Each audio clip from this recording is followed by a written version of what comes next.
Kamu anak kos, kulkas kosong, dompet tipis, tugas numpuk. Lalu kamu berpikir, hidup ini hanyalah penderitaan. Tenang, Nietzsche bakal bilang, justru disitulah will to powermu diuji.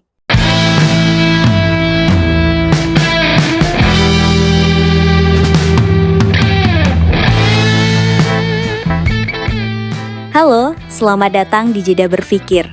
Di sini kita ngobrolin filsafat tanpa bikin jeda berkerut terlalu lama. Hari ini kita bahas, gimana kalau Nietzsche hidup sebagai anak kos. Dan spoiler, mungkin dia tetap miskin tapi pikirannya kaya raya. Nietzsche percaya, inti kehidupan bukan sekadar bertahan hidup, apalagi cuma cari kenyamanan. Hidup, kata dia, digerakkan oleh sesuatu yang disebut der Wille zur Macht, the will to power. Artinya, dorongan dasar manusia adalah untuk menegaskan diri, mencipta, mengatasi hambatan, dan berkembang melampaui batas. Buat Nietzsche, kita ini bukan makhluk yang sekadar pengin aman. Kita pengin naik level, walau lewat cara masing-masing. Bayangkan Nietzsche hidup di kos-kosan dekat kampus.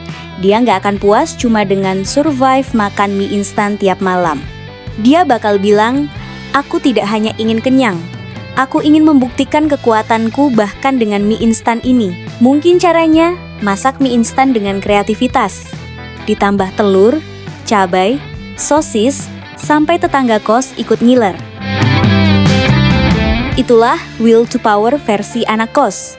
Bukan sekadar bertahan, tapi menciptakan sesuatu yang lebih besar dari keterbatasan.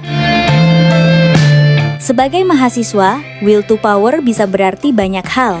Pertama, saat kamu milih ambil skripsi yang menantang, bukan yang gampang. Kedua, saat kamu ikut organisasi, bukan cuma buat titel, tapi buat belajar mengatasi ego orang lain. Atau ketiga, saat kamu tetap berkarya walau IPK nggak bikin bangga grup keluarga. Nietzsche percaya, tantangan bukan musuh, tapi justru ladang buat will to power berkembang. Kalau hidupmu cuma mulus, katanya, kamu nggak akan jadi apa-apa. Sekarang, hati-hati. Will to power sering disalahpahami sebagai sekadar ambisi egois, jadi bos, jadi alpha, jadi sigma male. Padahal, Nietzsche lebih dalam dari itu.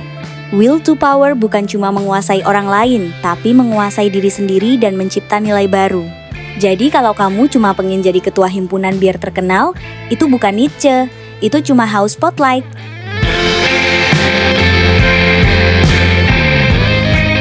Nietzsche membayangkan manusia ideal, Übermensch. Manusia yang melampaui keterbatasan bikin nilai sendiri. Anak kos juga bisa menuju sana. Misalnya, walau uang kiriman telat, kamu tetap menemukan cara hidup bermartabat, berbagi dengan teman, bahkan mencipta hal baru dari kondisi sempit. Itu bukan sekadar survive, itu adalah seni hidup. Dan Nietzsche pasti senyum melihatmu. Jadi, kalau Nietzsche jadi anak kos, dia bakal bilang, jangan sekadar hidup dari Indomie ke Indomie.